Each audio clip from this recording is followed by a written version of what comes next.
So today we're going to be talking about digital tools for the ABEASE classrooms. Ever since June 31st, I've been a little panicked about making sure that you guys know what we have for you, available for you, as we are in these kind of crazy budgetary times. I'm super glad a lot of you got your funding released, but I recognize that for some of us it's partial, for some of us it's temporary. And so I want to make sure you know all the lovely free goodies that we have for you guys, and also some really low cost options as compared to some of the other publishers out there want to help you to keep your doors open, keep serving your students. So I do have a question for you all. Are there any subjects or lessons you have difficulty finding appropriate classroom resources for? And what issues have you encountered when locating those resources? I personally teach GED and other things here in Kentucky, and I think it's difficult to find social studies and science resources that are really good. Yeah, for sure. A lot of the resources out there are super content focused, and anybody who's been teaching GED for very long knows the GED is really a skill based. And that was always a struggle for me as a classroom instructor as well. Anybody else have anything to say on that? Hourly online content for multi-level classes, says Olivia. Yeah, for sure. Again, RLA, really skill-based, a lot of reading comprehension. We'll look at a little bit of that, but I think just addressing that real quickly, my favorite thing to do is the skills we do are the same, right? It's just the readings are at different levels. I like having activities where we can pull in a variety of readings at different levels for different interests and still practice the skill. Okay, so who am I? I assume that some of you guys know me at least since you're here, but I am the founder of Light and Salt Learning, and my name is Kate Redman. I am a math nerd. It is true, although we do make materials for all the subjects. I love struggling students and their instructors. That's my jam. It's why I went into teaching. It's always who I've worked with throughout my last 15 years as an educator. Give me the ones that struggle. I like a challenge. I've got a really diverse teaching background. I've done K-12. I've worked with adult education partners, vocational rehabilitation as a tutor to adults with disabilities. I've been a classroom teacher in an adult education classroom, and nowadays I write curriculum and I teach adult educators. I do PDs. And I truly believe the longer I've been in this industry that there is no learning hurdle too large. I just made a slightly weepy TikTok yesterday in response to a woman who said that her teacher told her she was unteachable. And so she was too dumb to get her GED. And so she'd never be able to be a nurse. And I just simply do not believe that's true. In all the years I've been doing this, and with the reach I have now, just because of what we do, I've worked with tens of thousands of students, and I haven't met a student yet who could not develop the skills needed for the GED when given appropriate resources. And I know that you guys feel that way too. That's why you're in this industry. So, Hey, Kate, yes. along those lines, I actually have a student who worked with our program for probably 13, 14 years. She finally got her GED in May. That's right. I love it. Some of us go slow, but it don't mean we're not going. Yeah. Congratulations. That's got to feel so good. Okay, so vetting resources. We've got bad news and we've got good news. And I think that we have an issue, and it's been going on obviously since 2020, that a lot of our tried and true resources weren't designed for a digital world. So it's really important that any resources you use in your classroom have a digital version, that they are accessible to a wide variety of learners. This is a big one, right? This was probably one of my biggest issues when I was looking for resources in the classroom. We want adult-focused resources. We're teaching adults, right? They might be learning their times tables, but they definitely don't need teddy bears on their worksheets. Also, we need resources that are really diverse. When we continually recycle the same old methods that they used in K-12, we literally perpetrate educational trauma upon our students. What we're doing is we are reinforcing that learned helplessness. We're saying, well, we're going to present it to you the same way over and over and over again. And that's just going to reinforce that idea that you are the problem and that you cannot learn. And then, of course, we need our resources to be adaptable. So I would really encourage all of you to leverage an LMS. So I'll stop there because depending on how long you've been in adult education, you may or may not know what an LMS is. LMS stands for Learning Management System. It's basically your online front door for all your resources. So if you work under a college, you might already, you lucky snots, you might already have access to something like Canvas or Blackboard. Some of you guys utilize Google Classroom. So it's basically the front door to your class, but it's the digital front door to your classroom. And so what I want is that there are two doors to your classroom. Even if you're teaching in person, you should have two doors, right? I can get to everything we're doing when I walk through your classroom door, but I can also get to everything literally we're doing if I enter the LMS. So that's that idea there. We have that mirror. We're looking to make our cohesive learning opportunities available both inside and outside the classroom. Now, why is that so important? Well, I'll just tell you, in 2020, when we went online, I kept my students and a lot of programs didn't. Why? Because I was already doing this. In my classroom, whatever activities we did were also in the LMS. So my students were used to pulling up that LMS all the time in class to choose their work from. They were used to using it when they were missing class to take a look at the class videos. They were used to, if they struggled to take notes, they knew they could log into the LMS and get the notes for the day. So everything that I was doing there was available in both places. And so it was an easy transition for me. Another important thing to be able to do in an LMS is to give students options. I highly, highly recommend you use things like homework menus. You have different forms, like, for example, if we had a reading, we could also have a video. We could also have virtual manipulative for some things, different ways to get the information. Another great thing about an LMS is we can put into place a lot of the supports that normally we would have to do kind of on a case-by-case basis. So again, I'm throwing initials out there. So if you haven't been an educator long, it is easier to have UDL, which stands for Universal Design for Learning, if you have an LMS going on. So UDL is that idea that all the supports that someone might need are already available so that you're not constantly going, oh, this person's hard of hearing, I need to do this. This person's dyslexic, I need to do that. And try to meet these needs as they arise. If you have these things in place, the AT is assistive technology. That's what it stands for. Much easier to do in an online environment and easy to pull up. For example, I had a hard of hearing woman in my classes, and it was really much easier for me to teach her when I had videos with subtitles. And I also was able to project my slides and turn on the voice captioning so that I automatically got closed captioning kind of on the bottom of the screen as I spoke. And so all that was already in place, and I didn't have to run and jump when I found out this woman was hard of hearing in class. All right, so UDL, Universal Design for Learning, and assistive technology is much easier if we're leveraging an LMS. Okay. Why am I talking about all this? Because we do digital resources. That's why, guys. I really want to encourage you to use these digital resources.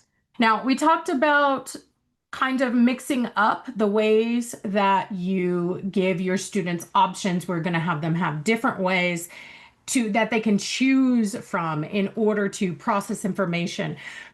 Choice is so important in the adult education classroom. It's already bad enough when a K-12 teacher has kind of like a power trip. I always know the best way to go. You lose a lot of students, but in the adult education classroom, it has no place.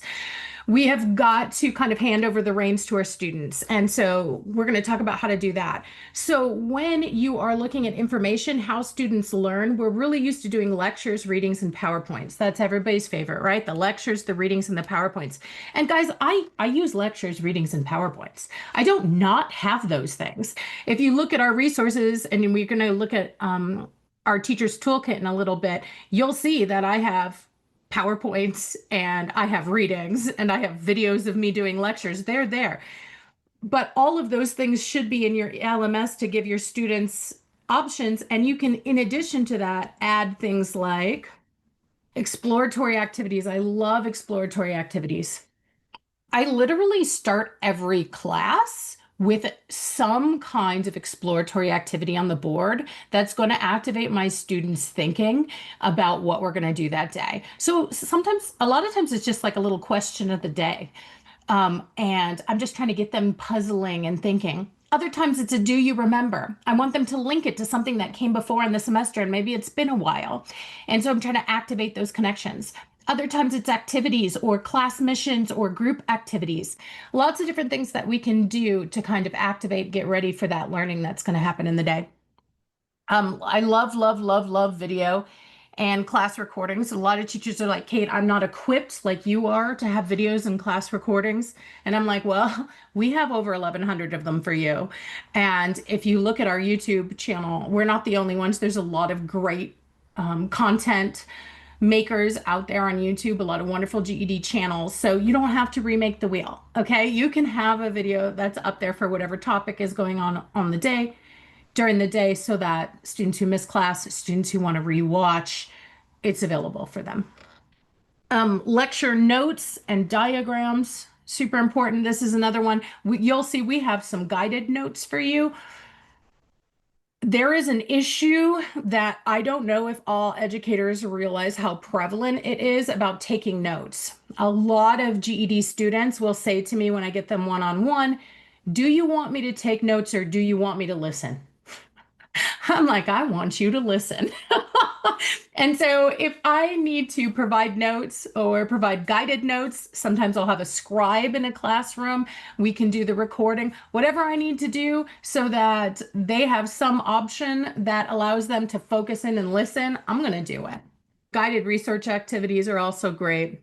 So it's not just getting the information, you need to have a variety of ways to do. We also want a variety of ways to practice. So when your students are practicing, if all you ever do is worksheets, we have an issue. Now, again, I make worksheets for a living. I'm not anti-worksheets. All right. It's just not the only way, and our students should have choice. So, of course, there's also group projects, but I love class activities. Get the whole class working together.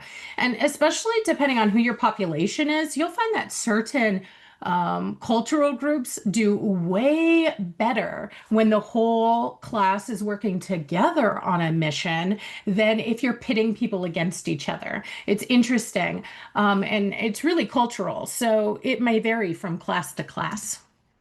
Of course, I love games. This is funny to me, and maybe you guys already know this.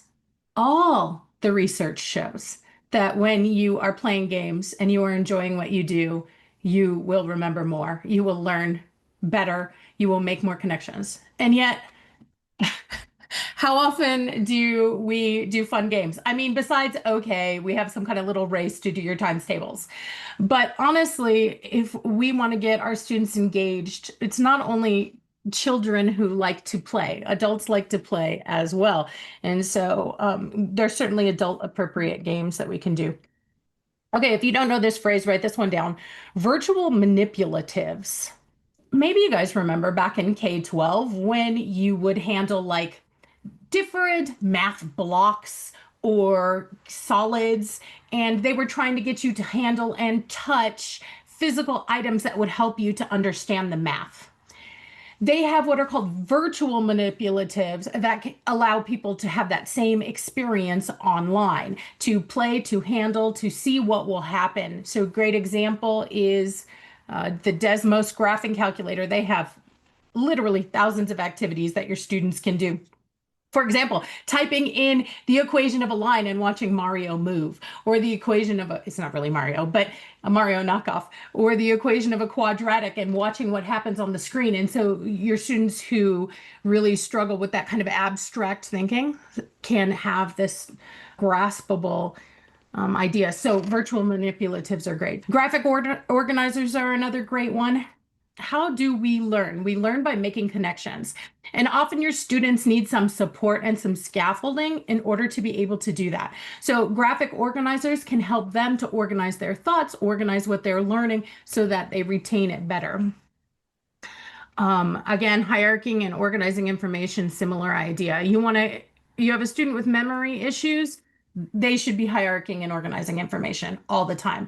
The more we can chunk and we can group, the more they're going to remember what they learn. Oh, and I love activities where I make my students create a study tool. So we have a variety of ways to get the information. We have a variety of ways to practice the information. And of course, we need a variety of ways to demonstrate proficiency. Unfortunately, we are kind of constrained in the world of adult education that no matter what we do, our students have to demonstrate proficiency with tests, right? They've got the TAPE test or the CASAS test. They've got the GED test. We just can't avoid that.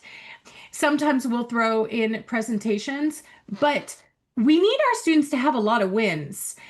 Even if the end goal is for our students to take a test, you still need to see wins along the way. So don't think that having other ways to demonstrate proficiency is a distraction.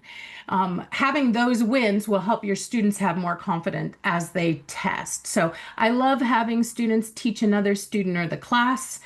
I was like a straight D student in high school. Nobody thinks this of me because I'm a teacher now, right? I hated school. I just did enough to pass, unless there was someone who needed my help. Miss Codependent, right? And so I would get A's in these classes, not because I studied, but because the lady next to me didn't understand it. And then I would go to start explaining it to her and it would start making sense to me. And so this is a great way to kind of get your students to learn. Creating an instructional video is really fun. And then again, you can upload those to your LMSs. The students can teach each other. I love having them published to a blog or website. We used to do a literary contest every year where the students' winning work would go up on the blog and we would all vote and share it online. It was really fun. Let's see. Oh, we can have students create their own quiz and answer key. I've even had students do board games in my IET classes. So if you're like, Kate, that's a lot. I don't have all that stuff. I have good news. I've been creating adult education resources since 2010. I have tons and tons of stuff for you all over the place. So let's take a look. So why did I start making resources? Because if we're going to be honest, there's so many resources out there. When I first joined adult education, there was actually a glut of resources when I got to the adult education classroom. And it was kind of weird for me because I literally went from VR, voc rehab, where I was a contractor and I had nothing and I had to make up everything, to adult education, where all of a sudden there was this glut of resources. And yet I'd be looking through them and I felt like they were not designed for my students' needs. They weren't working with my students. And here I would have, it was that water, but not a drop to drink idea where there was just so much and none of it seemed to work. So I really started designing these things for what your students actually need. So let's look at some stuff for you. So if you've known me for very long, this is what you probably know me for, the GED Math Crash Course. So since about 2017, we've had a website with about 60 math lessons. We have students use it, but we've also had instructors use it over the years. It has instructional videos. It has leveled practices for each lesson. It has links to YouTube playlists with tons of solved example problems. And there's other things as well there. The nice thing about the crash course is it's already in a logical order to present the lessons. So your instructors maybe who are new or part-timers who don't have really the time or the experience to do that work, it's kind of already there laid out for them and they can use the resources. We've got some online courses. We actually have two now, Algebra Essentials and Crucial Basics. The eventual goal is that all the units from the crash course will be online classes here as I revamp them. We've been working on those. So as I finish each, we're calling them personalized path learning adventures now. As I finished each one, we're making an online course. And those are all available at a pay what you can rate. So Crucial Basics, your students can get for free. And then the other courses start as low as $3. We have a YouTube channel with 1,100 videos. Nice thing about this is sometimes people ask me, are you all math? No, I'm not all math. We have probably 100 science videos on YouTube. As pointed out earlier, it is hard to find good science and social studies resource because they tend to be content focused. So ours are very skill focused. So if you're up on YouTube, you're going to see we have playlists on utilizing the scientific method, which is a huge skill for the GED, on interpreting science text, interpreting science graphics, data analysis, using scientific formulas, even, oh, checking if a chemical equation is balanced. A lot of different videos on that kind of stuff. And those are all the kind of skills that you might see on the GED science test. We also have a Facebook group, and this is the one that I would just encourage you guys, if you're not in this already, you should join it and your students should too. I love my 30 and under students are always like, Kate, I'm not on Facebook. My grandma's on Facebook. And I'm like, yeah, but I can't do this on TikTok, you guys. So on Facebook, we have 21,000 students. We have a thriving community. We have volunteers in there who are fielding questions all the time. Students help each other, they encourage each other. So you are going to have students in your classroom who have taken the GED math so many times, they fail again and they're out the door. They are. That was just the last straw. They looked around and they saw their classmates passing and they didn't pass again and they're just done.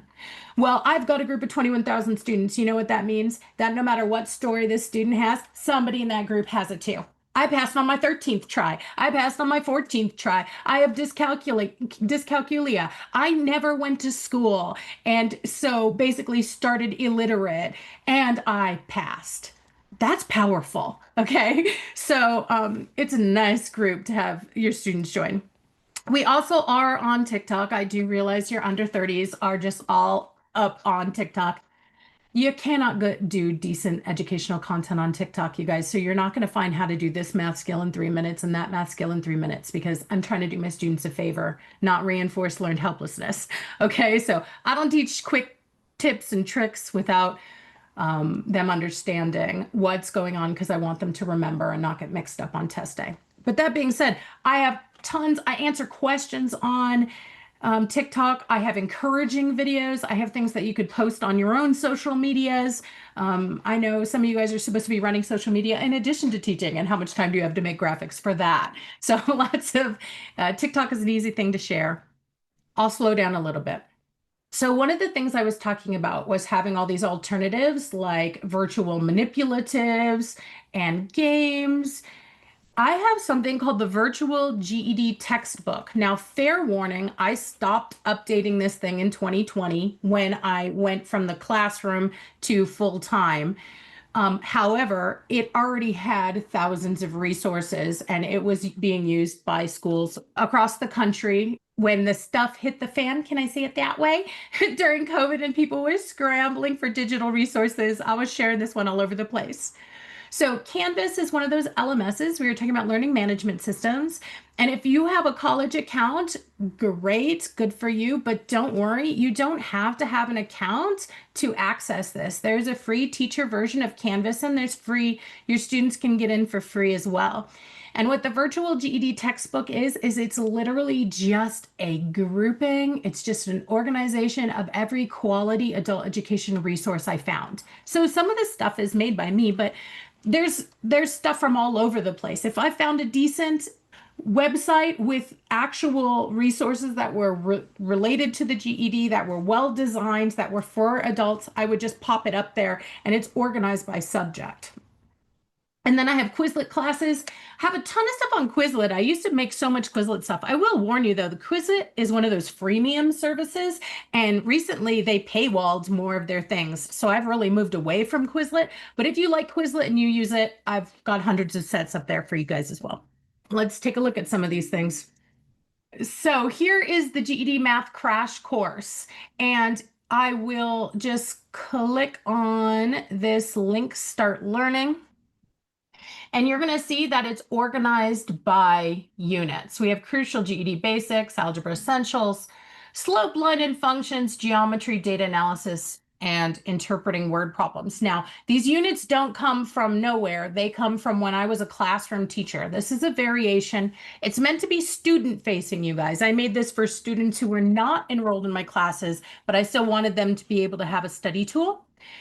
But these units are based on like my semesters. So I would always hone in real deep on a topic and teach to that topic during a semester.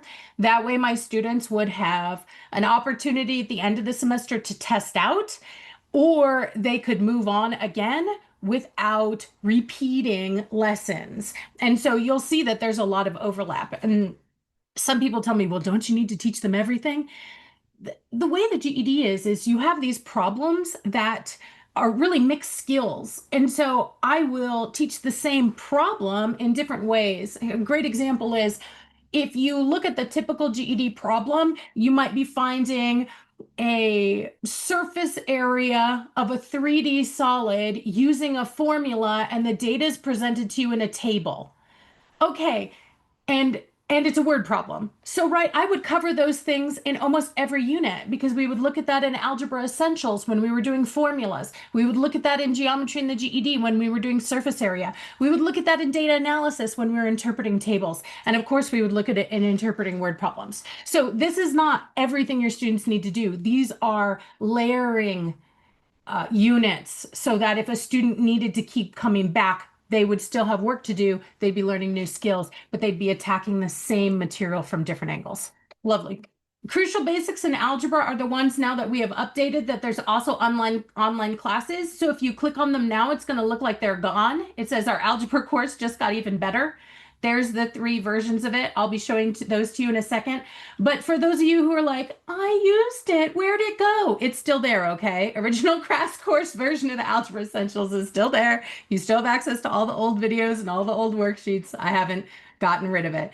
And you can see that there's a bunch of lessons, whether you're on the crash course, you're on the website, you're in our paid stuff, you're going to see the same thing. Our lessons have a class video, 3 levels of practice, beginning, experienced, and advanced.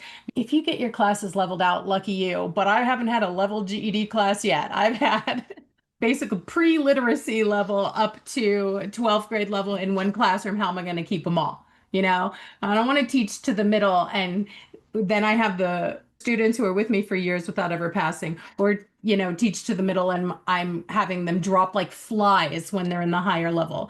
We don't want that. And so we'll have applications of every lesson at every level. So really every learner can advance. And then we have solution playlists that we can click on to get to a playlist of solution videos that relate to the practices. So that is what is on the crash course. You should also know about this one. A lot of people don't realize the quick review. There is a time for learning lesson by lesson, but there is also a time for doing mixed GED style review and test taking skills. And that's the last 1 to 3 weeks before testing. Don't send your students in cold without having built some test taking skills. So that's what this is for you. We have quick reviews and practice tests last 1 to 3 weeks before testing. Or if you guys do, some people do like a boot camp, got a lot of resources for you here. So if you click on one of these, I know it says algebra review, but basically everything here is like any problem that even involves algebra peripherally on the GED or GED practice tests is represented in some form here.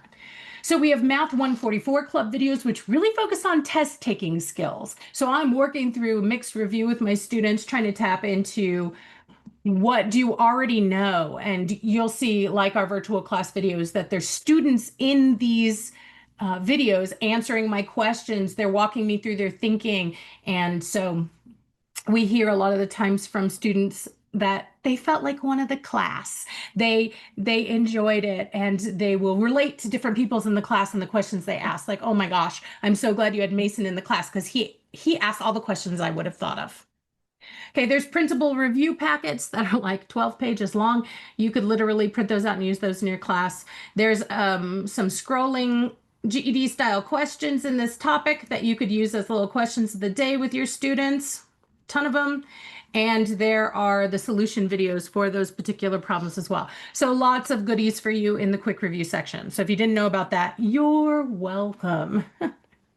Okay, the online courses. I'm so proud of these, you guys. And like I said, eventually everything that's in the crash course and more is going to be in these online courses. Except, of course, as Janine can tell you, everybody say hello to Janine. She is one of our lovely board members. We just went nonprofit, and she's edited all my stuff beforehand, so she knows how slow I am. It takes me about 1.5 years to write each one of these adventures, you guys. So, like I said, eventually all the crash course stuff will be updated here. But for now, we have Crucial Basics and Algebra Essentials done. The first 2, what were once called units. So it's the same systems. It's the crash course. If you guys have used our workbooks, these are the updated materials that are aligned with our student workbooks. So the students don't need both. Okay, they could do a workbook, which has links to all the video content through QR codes, or they can do the online class. So if you are a program who's like, man, I want to use your workbooks, but we just do not have the budget this semester. Okay, let's get your students up on the online classes. We can still have them access the content. I do not want them stopped by y'all's budget. They're super student friendly. So one of our issues, one of the reasons we're redoing the crash course is because students have this I have to do everything mentality. Instead of picking and choosing the pieces that work best for them, they really struggle with that. And so the online course, it's more intuitive, like they answer questions and it just opens the pieces they need. So they're not trying to do all 3 levels of practice or look at every solution video. It's just the things that apply to them. It's very interactive and adaptable. I want to make sure that every single lesson can be used by a student who's in a first grade math level up to a 12th grade math level. That is literally my goal. And we have more than math that will be coming as well, but that's a little bit out, down the line. There's a phone app now with these online classes, so they can download Tabello and have access to it on their phones. And they do a certificate upon completion. I set it up so it prints out a certificate. So if any of you guys are using, gosh, what is that method called? What's the way that you can track time when your students complete an entire course or activity and prove completion and you can get so many hours? Anyway, if that's above your head, the admin would know what I was talking about. But in some states, you can track time that way. And so if your students are doing this outside of class, then you can use that certificate to do that. So I want to show you these. They're so beautiful, you guys. So I'm on our new website. This is lightandsaltlearning.org. And if you're here, you're going to see up at the top menu, there's 2 ways to get to our courses. You could go to My Courses, or you can go to the little man icon up here to log in. Either way, it will take students to whatever classes they're enrolled in. If they're not enrolled in it, it'll just show a lock symbol and they can click on it to enroll. So like I said, we have crucial GED math basics here, and we have algebra essentials for the GED test. Now, there's still the older version like I showed you on the crash course, but these are the new versions and they're beautiful. Let me show off algebra. I'll get to the first lesson. So you can see now, we can see the lessons down the side of the page, and it will actually track for the students now what they've completed with little check marks, and it'll bring them back to start where they were at instead of them having to keep track of what lesson and page they were on. That was an issue before for students. Our students struggle with that. And I start now each lesson with these think about it questions. Just like I was saying that in my class, I like to start with questions of the day or activities. That's exactly what I'm doing there. We can get your students learning activated. So you could do this all together as a class and talk about these questions, or you can have your students do the questions and the video before class and flip your classroom. There's a lot of different ways you can use it. I'm trying to get them ready here for one-step equations. So there's some basic questions to kind of get them thinking about it. Once they finish that, they can complete and continue. And there is a comment section so they can get their questions answered by me too. I know some of you guys are like, Kate, my student came to me with a question that I don't know. I'm not a math expert. Why did you go so deep in your lesson? Okay, well, y'all can post it in here and you'll get my answer, okay? So I'm going to go ahead and complete and continue. So after the think about it questions, those little exploratory activities, you will see there's the virtual GED class. Now look in there, guided notes and did you get it quiz. Some of you guys have been subscribers using our stuff online. Then you probably love those guided notes and did you get it quizzes. So they can be downloaded from here and printed or used. And you can see that your students who struggle with taking notes, there's a little guided notes section so they know what to write down and it can help them to focus on that.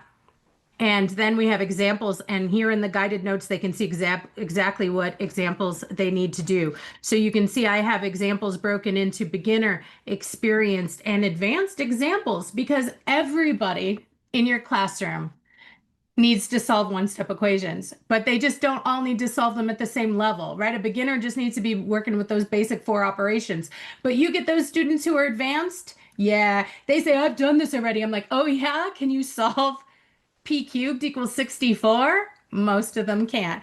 Oh, can you solve This literal equation, which could come up in science or math, D equals RT for T, again, most of them can't. So even an advanced level student can be progressing their knowledge and their GED score on a really simple beginning algebra lesson. Using these guided notes, your students know which level of examples to watch. They don't have to watch the whole video. They just have to watch the examples that work for them. Okay. And then it has the little "Did you get it" quiz to help your students understand how well they under the video, because sometimes students struggle. They're like, I think I got it. And they go to do the practice and they're like, I didn't get it. Okay. So this will help them there. So that's everything that's available to you on the lesson page. Completing and continuing that. This is new to algebra, and eventually it will be in every updated lesson that we're doing. I've been working this in. So I have what's called math ability videos. Some of you guys have seen those.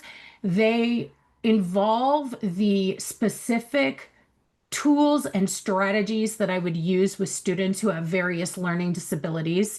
My specialty is working with students with LDs, dyscalculia, and with trauma, whether it's educational trauma or not. If it gets activated in the classroom, it presents like a learning disability. So you don't have to know what's the source. Is this person ADHD, or is this person got trauma, or does this person have dyscalculia? You don't have to know the difference in order to have the strategies.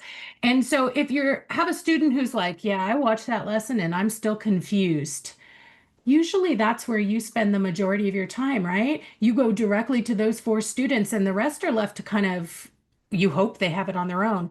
Well, if you have those students now, they can click, yes, I'd like more help. And there's a guided tutorial video for them to watch while they fill out this worksheet. And so you can print it as well if you want to give it to your students. It has all the strategies that I would use as a disability specialist. So I know you guys are trying your best to hire math people, but a lot of times we have people who aren't even math people, much less disability specialists, and they're trying to help your students. Well, now they have the benefit of this. It's like a little extra level of support. So you can have your strugglers watching these videos, working on the guided tutorial while you check in with all your other students who are practicing to make sure they're okay. And then you can circle back around to your strugglers. Okay. And in these videos, I spend a lot of time linking symbols to their meaning. So if that guided practice activity you're looking at looks really hard for a beginner, they're not doing it alone. We're doing it question by question in the video, linking symbol to meaning, symbol to meaning, symbol to meaning, before then they finally start just doing the solving. So that's the kind of strategies that you use with students with these issues, because they'll end up with symbolic processing problems. Okay, whew, that was a lot. And then after that, we have, as we've always had, the independent practices. And you can see your students will choose again. They just choose whether the lesson was challenging or new.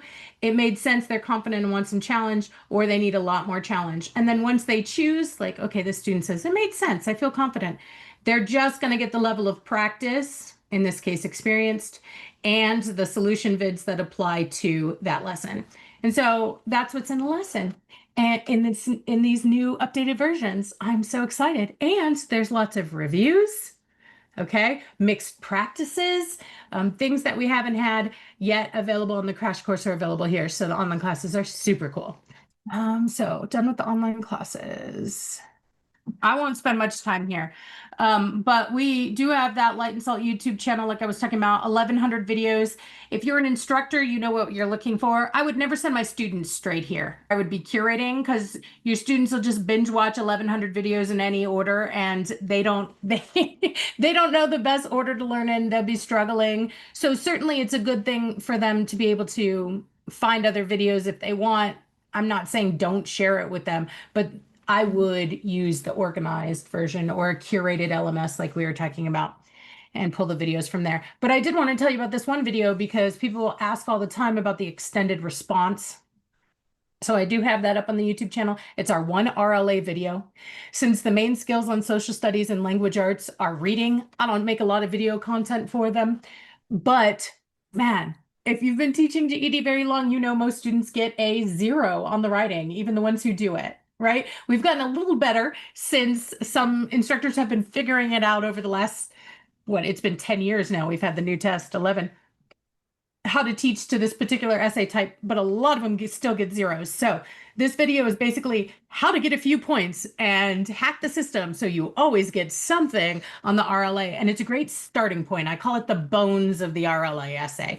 After you work out those bones, those first few points, your students can certainly start fleshing out some grammar issues and the other things that give them the prettying up points. But without the bones, they get nothing. And so that's what that video is about. I'll just show you one thing where the science is, because I don't have a science crash course yet, but we do have lots of science content. So if you're on our YouTube page, the first row there, I've got lots of GED test info. If you even new instructors often don't know, I highly recommend every instructor watches what's on the GED math test. Because if I hear about one more program who spends 6 months on fractions, I'm going to lose my brain. Make sure you know and you're teaching your students what they need to know for the test. So guys, this is not to make you feel bad because I know that the feds have goals for us, the states have goals for us. We've got a TABE test in addition to the GED. But I have to tattletale and just tell you what the students are saying about you guys. So I told you we have a Facebook group with 21,000 students in it, and they tell us all the time in that group that they left their classes, they're never going back to class. And it's not all of y'all's classes, but a lot of students are saying that. And the reason they give is because they say, I went for 6 months, I went for a year, and they didn't teach me anything that was on the test. Now, I recognize that sometimes we taught it to them. We taught it to them 3 different ways, made it put them in their notes and asked them to tattoo it on their foreheads. And they're not carrying it over.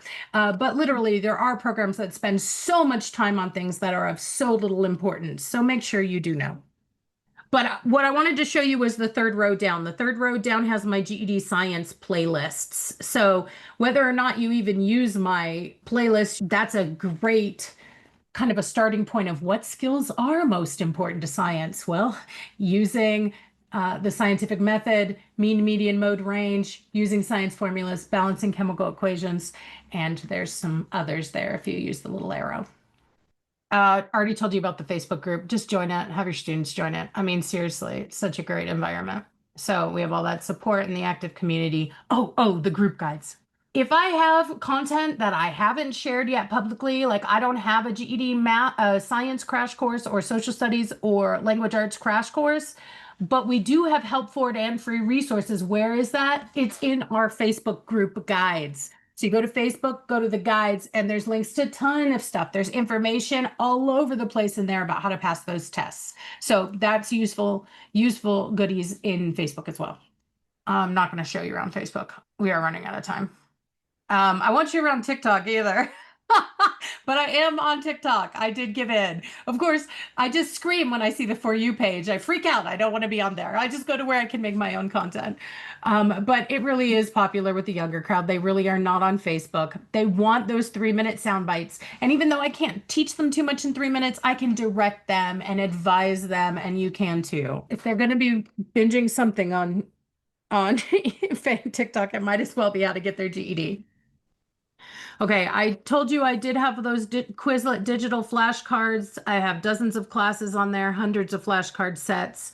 But again, I would remind you, Quizlet is freemium and they just started paywalling a bunch of stuff. So it's not my favorite, but if you like Quizlet, it's still there and it's available.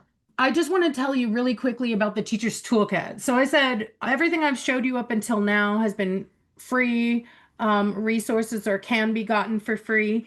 The Teacher's Toolkit is our subscription service. So the Teacher's Toolkit is generally $15 a month, but I have a code for you guys today. You can see it down there at the bottom, TT Digital 99. If you want to get the toolkit, and it has all our free resources, but it also has all our other resources.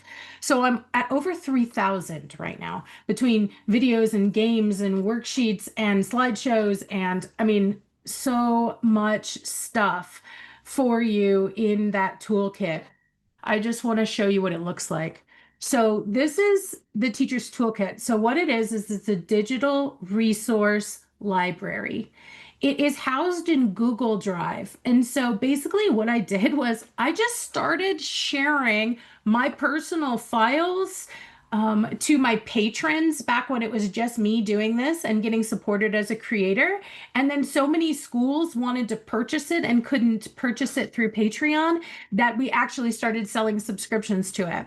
So it's just chock full of resources. And you can see it doesn't just have math. I mean, it has a whole lot of math, but it doesn't just have math, it has all the subjects.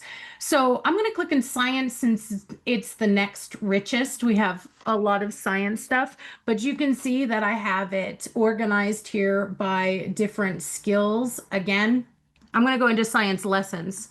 Look at that. I have a bunch of PowerPoints that are all skill focused that you could use with your classes here in order to teach what's actually on the GED science.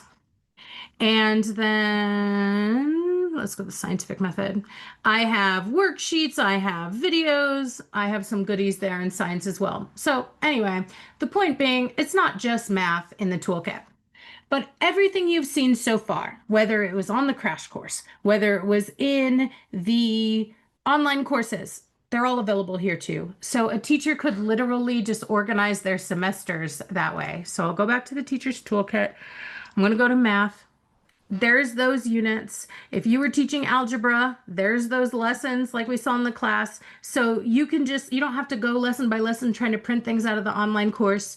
You could literally say, okay, this is what I'm teaching for today. Let me turn it on to this.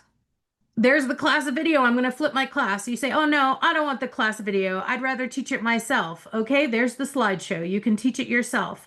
We've got the different levels of practices there. I've got an online quiz if you're an online teacher who wants to quiz their students if they understood the lesson. I've got the math ability. Everything that was there, I've got plus tons more. There's a little review and parallel tasks. And then supplementary resources. So other places you can go on the internet for even more goodies on this topic are there as well. Literally so many resources. Example graphics and videos. Look how much, this is one lesson, by the way, guys. You guys are all looking at the first lesson. You can use these with your students or post them on your social media. I mean, so much good stuff. We also have the lovely student workbooks. I literally just had a program tell me that they only ordered 25 each of the workbooks and their instructors almost rioted. That was my favorite email ever because there weren't enough to go around. So then they shot us an email. Can we have 50 more of each? I was like, yes, anything to prevent a riot. So these books are so fun, guys. They work like choose your own adventure books. Your students are flipping around using the pieces that work best for them. And it's a great way to organize a semester. So if you want to use the online version, you can, but here it is in a printed version. And some students just like a book. And all the video content is still there. It's just in QR codes. So they just scan the codes. So that is all the goodies we have for you. And I'll leave this screen up because if you do decide you want that teacher's toolkit, we are, like I said, offering it for that really steeply discounted price. It's usually $162 a year and it's at $99 a year. I'm gonna also drop our information email in the chat in case you guys want to shoot us an email later and ask any questions. If you want to pay by PO or need an invoice or an estimate, Veronica can help you with that too.